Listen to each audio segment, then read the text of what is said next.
The turf replacement program is a two-part application process.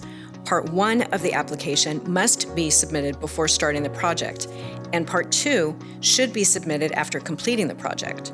There are some key points to consider before starting your project.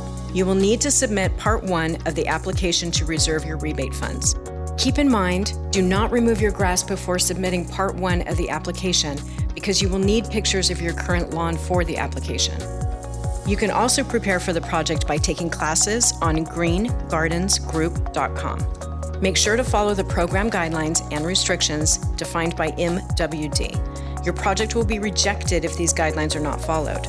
Some of the guidelines include 3 plants per 100 square feet of area transformed, a storm water retention feature, no hardscape within the transformed area except for permeable hardscape, replacement or modification of overhead spray sprinklers. More details are provided on our webpage. Once you are ready to submit Part 1 of the application, go to socalwatersmart.com to create an account with a valid email address. More details on submitting your application is provided on our website. Please wait until you receive an approval email from SoCal WaterSmart before beginning. Once your application is approved, it's time to remove your grass. Use the links and videos on this webpage to help you identify your grass type and choose the appropriate method to remove your grass. Next, you can pick the appropriate plants to replace the grass.